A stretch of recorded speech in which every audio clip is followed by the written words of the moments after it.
Welcome to EGO NetCast. I am Martin Lindeskog. This is episode 106 solo episode.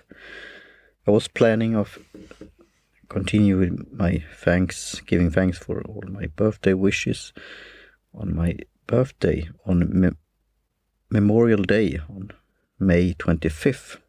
So that was what I had in plan for the next episode. But now I had to do this episode that I call The Black and White World and the Ketchup Effect. What's happening in the world right now. So I had to speak out about this. And I will insert a new segment that I've tried in the past called News Sandwich, and I will come back to that. As I said, it was my birthday on May 25th, and thanks again for your wishes and birthday greetings.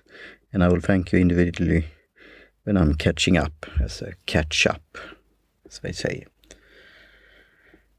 And now, regarding the title Black and White World, it's a reference to John Cox and Alan Forkum's book series on their editorial cartoons, called Black and White World. We are living in a black and white world, and in order to understand the grey and mixed and so on, you have to see the black and the white, philosophically speaking.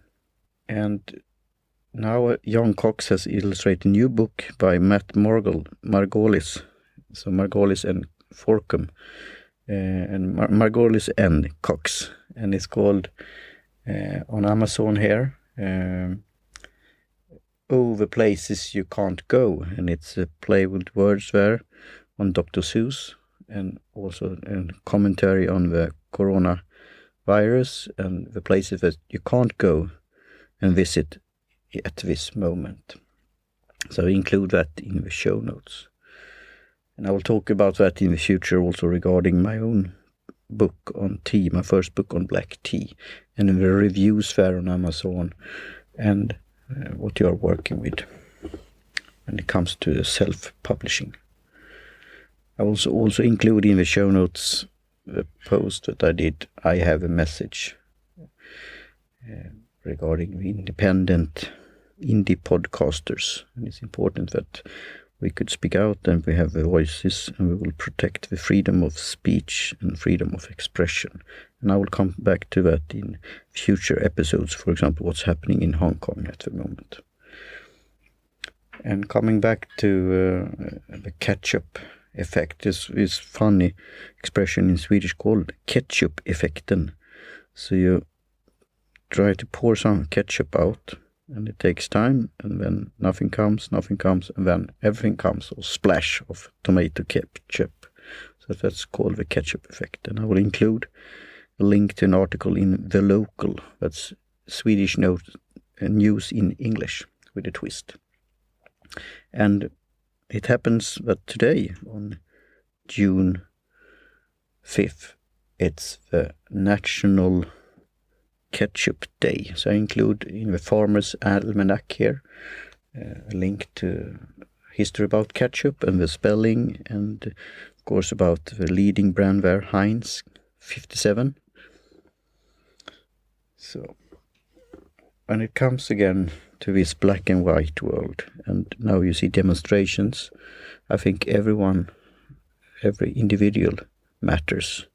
We should look at color, race, etc. And this is a form of racism, and the racism is the worst or lowest form of collectivism. And it will be interesting to analyze this and observe and check out who is behind the rallies and the mob and so on.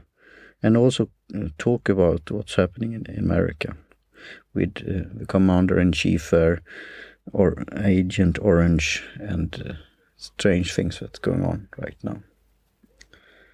And I will include in the show notes Ayn Rand lexicon about definition there about racism and collectivism, and something that you should read and think about and pondering.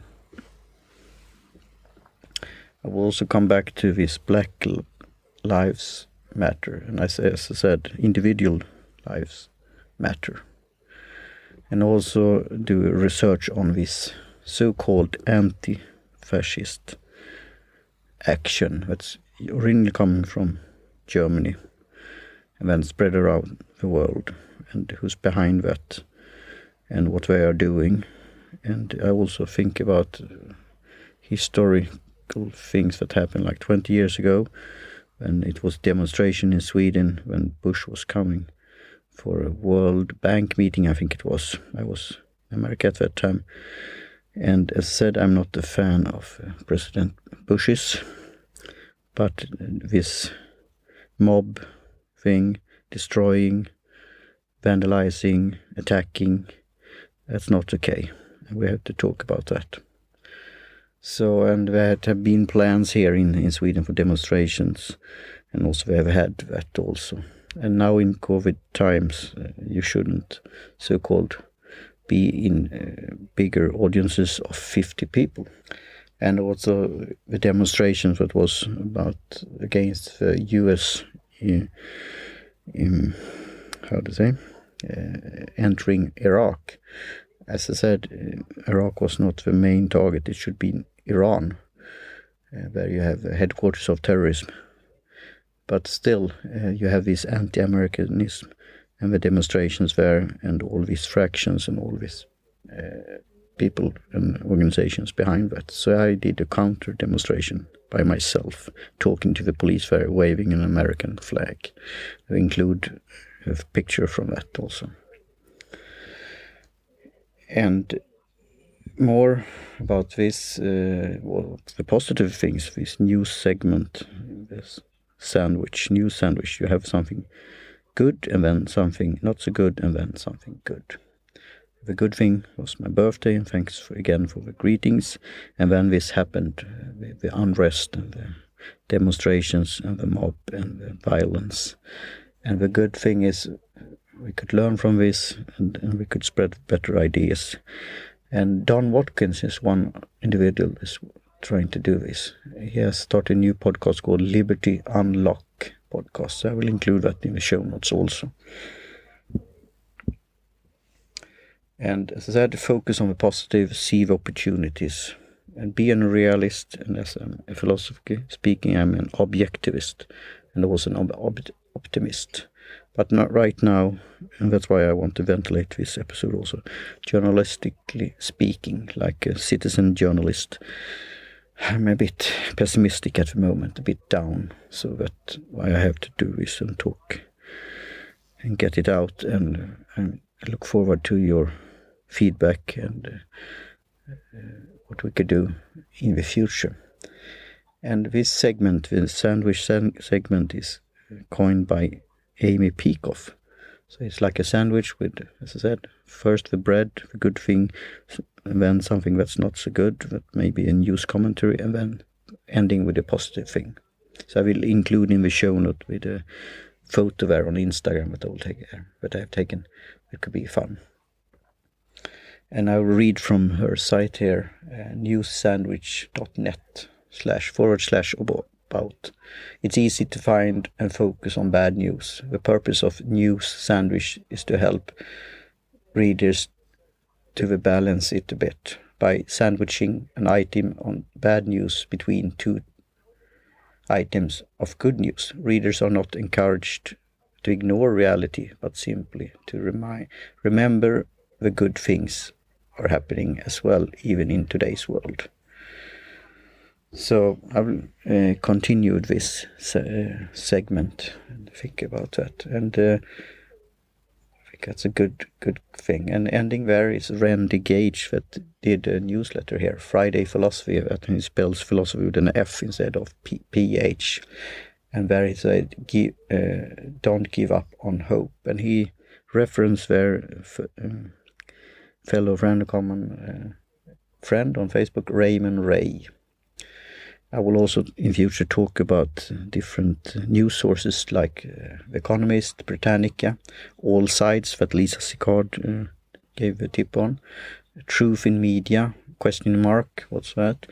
and also about so-called different alternative media sources. And again, you could support my work here by going to PayPal, for example, paypal.me/Lindeskog, my last name there, and I'll include that in the show notes also. With that, I say thank you and talk to you soon again.